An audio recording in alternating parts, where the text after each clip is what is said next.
sergeants. If you survive recruit training, you will be a weapon. You will be a minister of death praying for war. So far, this is looking pretty good. In the DIs in the Marine Corps, they actually have a script. They say, you sit up straight and look at me. So while the difference in the titles, the drill instructors was tied into the Marine Corps, drill sergeants became into play for the Army, and the interaction in the first part of boot camp is always going to be what we call total control. Everywhere you look, there's going to be some DI or drill sergeant ensuring. What's going on? What's going on, everyone? Welcome to a quick little reaction video. I just got a hold of this video right here that I want to get into. This guy, he's pretty awesome. He spent some good amount of years in the Army, and he was actually a drill sergeant there for a few years there, so he knows what's up. He's been raiding all the other branches when it comes down to Army drill sergeant rates 11 boot camps in movies and TV shows. This ain't a movie right here, this is actually Full Metal Jacket, right? A couple of clips of regular drill instructors, and but he's gonna be rating the Full Metal Jacket, one of my favorite movies as well. Full Metal Jacket. If you haven't watched it, make sure you watch it, and it's motivating. So let's see what he ranks the Full Metal Jacket, or just the drill instructor itself. I'm curious of what he says. Let me know in the comment section down below what you guys think, and let's get into it. That the training that has been given is being reinforced. And so when you see R. Lee Ermey walking around in the Bay, he's doing exactly what a DI would do. He actually was a drill sergeant, as a matter of fact. He actually was a drill sergeant there. And I actually got to meet him at a UFC fight in San Diego when I was still in the Marine Corps.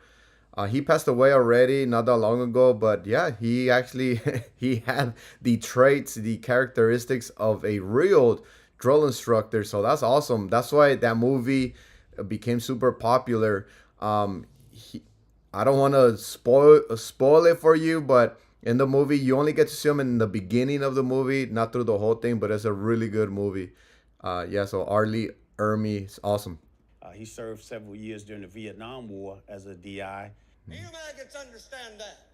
Sir, yes, sir. Oh, can't hear you. The only bad thing about this clip right here is that this is the senior drill instructor. Why? Because he has that black belt. Okay, only the black belts were the senior drill instructor. And when you're a senior drill instructor in the Marine Corps, you're kind of the dad now. You play the dad part. You kind of go. They speak to you. You know, if they have something going on, some issues or this and that.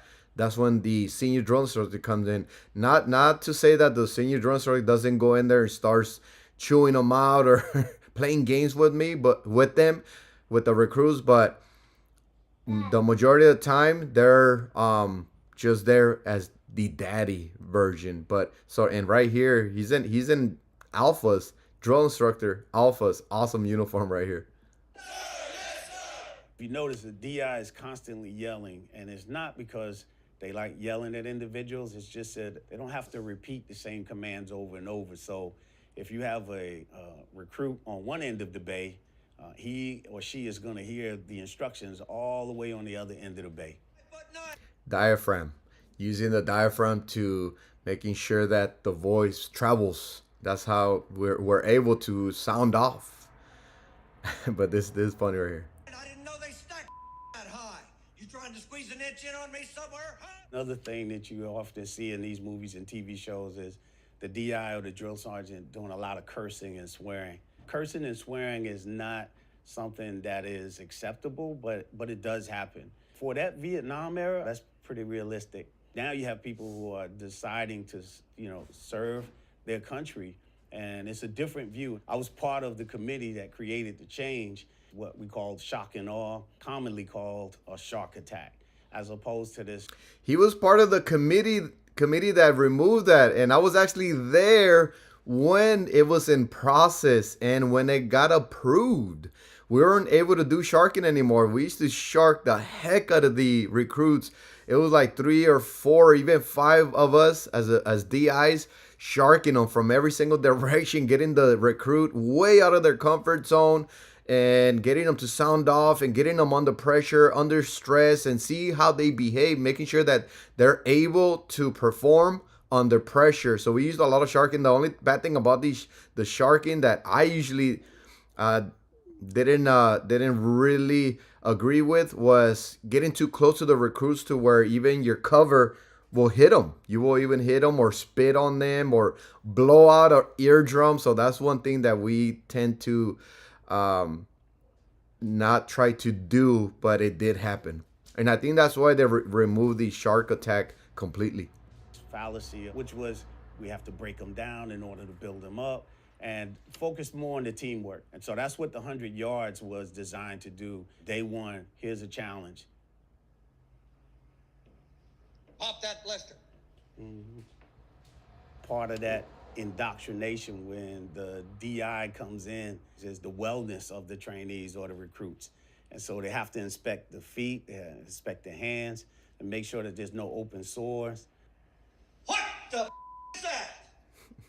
What is that, Private Pile? Sir, jelly donuts, sir! We've gone away from Foot Lockers and modularized most of the equipment in the bays. So you wouldn't necessarily have a Foot Locker in the bay, and they definitely wouldn't be standing on the equipment like that. They have this term in the Army they call toe the line, and that's where they actually stand next to the line so that they can do that inspection.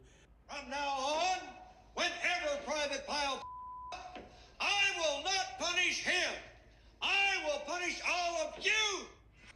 Yep, that is a good way to train. And if we're one team, one fight. We have to learn how to work together. You mess up, then everybody is going to pay the consequence. And that's the same mentality that we need to have as we go overseas. I served in Operation Iraqi Freedom, so while we're over there, somebody messes up, you can have us get blown up with an IED or anything like that. So we cannot be messing around with messing up because you can kill the whole squad. Yep, there we go. Especially in the beginning phases of boot camp, the DI and the drill sergeant is going to definitely dole out punishment as a mass punishment. Even though one person may mess up, this opportunity for somebody to have looked and held Pile accountable for that donut was missed. And that's what the DI is reinforcing. We'll hold each other accountable. I would have to say it was probably about a 9 for that era. Nice. Talking in today's terms, it'd probably be about a 7 in realism. Wow. Yeah, there you go. So 7 and 9. Yeah. Just a couple of things. Where's the other drill instructors right there? It was only the senior drill instructor. We need the KO hat, the J hat, the who else did we need in there? Well, the senior, of course, a couple of J hats and kill hats and all that, all working together as well. More intense. It's way more intense now. More animation. We're running all over the place. We get the recruits up and get them ready marching for chow like around 5 in the morning. And by then, our uniform is drenched because we're just running all over the place. Everybody except the senior drill instructor. The senior drill instructor, again, he doesn't have to really do that kind of stuff anymore. But there you have it right there. 9 out of 10. And he said right now it's probably like a 7 out of 10. I don't agree with that. I think right now it's better. I think it's better. We have improved. We're able to strategize properly and train even more in detail than they used to back in the day. So, but there you have it right there. Let me know if you guys like these kind of videos here, just spontaneous. Hit the like button, subscribe, all that good stuff, and I'll see you on the next one. You take care, be safe, mind, body, and strive.